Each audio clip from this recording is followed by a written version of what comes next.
বৈশাখের 20 দিন পরের তারিখ কি? তারিখটি কি? 25শে বৈশাখের 20 দিন পরের তারিখটি কি? তা আমরা পূর্ববর্তী ক্লাসে কি জেনেছি যে বাংলা মাসের প্রথম 5 মাস, প্রথম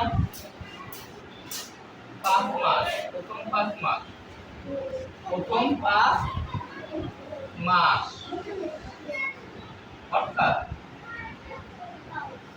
অর্থাৎ বৈশাখ থেকে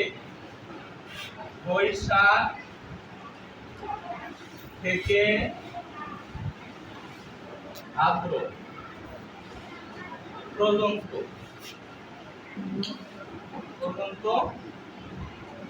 31 দিন পর্যন্ত কত দিন? 31 দিনে মাস হয়।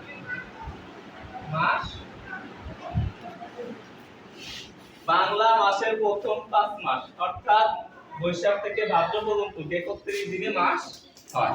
তাহলে এখানে কয় তারিখ? দেখো তো 25শে বৈশাখ না? তাহলে আমরা এই 20 দিন পরের তারিখটি কিভাবে বের করব? সহজ একটা পদ্ধতি দেখো। প্রথম আমরা এই বৈশাখ মাস তাহলে কত দিনে? বৈশাখ মাস কত দিনে? 31 দিনে। তাহলে আমরা 31 থেকে আমি 25 তারিখ বৈশাখ মাসে বাদ দেই, কত থাকে? 6। কত থাকে? 6। এখন 20 দিন পরের তারিখ কি হবে? কি 20 দিন পরের তারিখ কি হবে? হলো এই 20 থেকে 6 বাদ দেই, 6 বাদ দিলে কত হইলো? 14। এখন তাহলে বৈশাখ মাসের পরের মাস কি? বৈশাখ মাসের পরের মাস কি? জ্যৈষ্ঠ। তাহলে 20 দিন পরের তারিখ কি হবে? জ্যৈষ্ঠ মাসের 14 তারিখ। তাহলে 20 দিন আমরা বুঝতে পারছি যে প্রথম আমরা জানি যে বৈশাখ মাসটা হলো 31 দিন। 31 থেকে 25 বাদ দিলাম, তাহলে থাকলো কত? 6। 6 পরে 20 দিন পর, তাহলে 20 থেকে 6 বাদ দেই, কত হয়? 14। এই 14 তারিখ। তাহলে বৈশাখ মাসের পরের মাসটা কি? জ্যৈষ্ঠ। তাই জ্যৈষ্ঠ মাসের পরের 20 দিন পরের তারিখ কি হবে? জ্যৈষ্ঠ মাসের 14 তারিখ। তাহলে 20 দিন পরের তারিখটি হবে।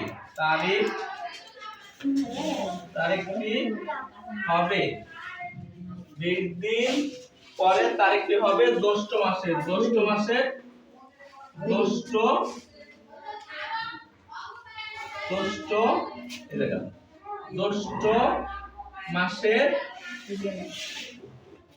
14 তারিখ। কত তারিখ?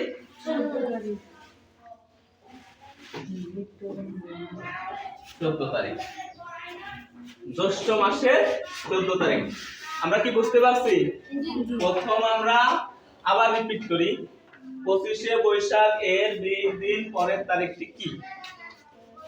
আমরা কি জানি? বাংলা মাসের প্রথম 5 মাস, বৈশাখ, জ্যৈষ্ঠ, আষাঢ়, শ্রাবণ, ভাদ্র। অর্থাৎ বৈশাখ থেকে ভাদ্র পর্যন্ত 31 দিনে মাস হয়। কত দিনে মাস হয়? এখন 25 তারিখ বলছে, তাহলে বৈশাখ মাসের 25 বলতে 31 থেকে 25 বাদ দিলাম, কত থাকলো? 6। এখন বলছে 20 দিন পরের তারিখ, তাহলে 20 থেকে 6 বাদ দেই, কত থাকলো? 14। তাহলে 20 দিন পরের তারিখটি হবে বৈশাখের পরে কোন মাস? জ্যৈষ্ঠ মাস। জ্যৈষ্ঠ মাসের 14 তারিখ। বুঝছো সবাই? ওকে, থ্যাংক ইউ।